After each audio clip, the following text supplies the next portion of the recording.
Dégager le sable de la voie, ici, c'est le rituel après chaque pluie. Pour les populations d'Edjambo, dans le département de Tiapoum, région du Sud Comoé, cette tâche est loin d'être une corvée. Bien au contraire, jeunes et adultes s'y adonnent à cœur joie. Notre patrimoine, il faut conserver ce patrimoine, il ne faut pas le gâter. Donc il faut vraiment que nous qui avons bénéficié de ça, il ne faudrait pas que le gouvernement se décourage de nous. Le patrimoine à préserver est cette nouvelle route qui traverse désormais leur village. Elle part de l'axe Aboisseau-Noé pour rallier la ville de Tiapoum. Bâtie entre 2018 et 2021, elle est longue de 33,5 km, relie une dizaine de villages et traverse des centaines d'hectares de palmiers à huile. Sa réalisation aura coûté à l'État de Côte d'Ivoire plus de 46 milliards de francs CFA. Avant sa construction, les populations n'avaient d'autre choix que d'emprunter cette piste, un calvaire auquel le chef de l'État a décidé de mettre fin en honorant sa promesse de connecter Tiapoum au reste du pays. Par le passé, nous, on ne pensait pas qu'un jour on allait bitumer Tiapoum. Et je me souviens quand le président, en 2010, a dit qu'il allait investir plus de 60 milliards à Tiapoum, nous, on ne croyait pas. Mais aujourd'hui, c'est chose faite. Le président a investi plus de 80 milliards dans le département de Tiapoum. Quand tu dis à un fonctionnaire qu'il a affecté à Tiapoum, il avait du mal à venir. Lorsqu'il se débrouille et qu'il arrive ici, souvent il va demander une affectation pour partir. Nous-mêmes, lorsque nos parents avaient besoin de nous, on faisait beaucoup de calculs pour nous mettre en route. Aujourd'hui, c'est avec le sourire qu'on vient ici à Tiapoum. Le goudron, c'est le développement. Une fois que la route est arrivée, je crois que les villages ont commencé à se développer. Donc c'est une joie pour nous. Ce projet n'a pas que désenclavé Tiapoum. Il l'a aussi façonné en réalisant les premiers linéaires de bitume de la ville. Une voirie caractérisée par ce boulevard et cette artère principale que l'on retrouve au centre-ville. Les habitants savourent cette métamorphose de leur cité. Mais les gros camions pour arriver ici, il faut que j'aille prendre ça au goudron.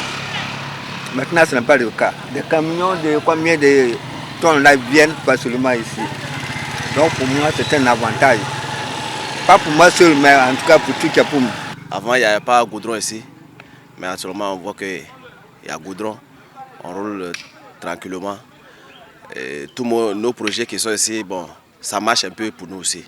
Donc avant, on cultivait manioc ici, on n'arrive pas à vendre. Mais actuellement, par rapport au goudron, on voit que les bâchers rentrent ici pour prendre nos manioc. Et puis bon, on est en liberté aussi. On voit que ça nous plaît beaucoup. Tiapoum a changé de physionomie et la seule station-service qu'elle compte pour l'heure en profite. La circulation désormais aisée avec les localités environnantes, les conducteurs de véhicules ou d'engins à 2 ou 3 roues s'approvisionnent régulièrement en carburant. Un pic d'activité que l'on constate également à la gare routière. Avec l'arrivée du bitume, on est très satisfait. Très satisfait parce qu'on arrive à faire plusieurs rotations sur la ligne à Boisseau et Tiapoum. Mais l'activité marche. Et tout ce que je fais, en tout cas, c'est rapide.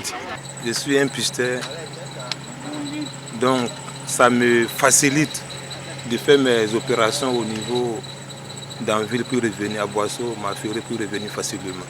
L'espoir de développement est désormais perceptible à Tiapoum et le potentiel est là. En même temps qu'elle facilite l'écoulement des produits agricoles, la nouvelle route longe une berge lagunaire frontalière au Ghana et offrant à Tiapoum le décor d'une presqu'île à découvrir. Un gisement touristique encore peu exploité, faute d'infrastructures. Un seul réceptif hôtelier opère actuellement dans la zone. Aujourd'hui, le mètre carré de terrain est passé à Tiapoum certainement de 300 francs.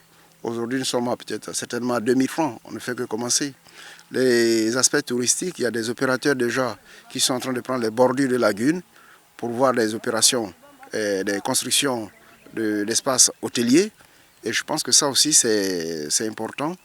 Nous avons en prévision la construction d'un bac entre la Côte d'Ivoire et le Ghana. Mais le bac, il ne peut être intéressant que s'il y a une fluidité dans la circulation. Et cette fluidité vient avec le bitumage. Si toutes ces intentions d'investissement se concrétisent, nul doute que Tiapoum sera la nouvelle destination touristique.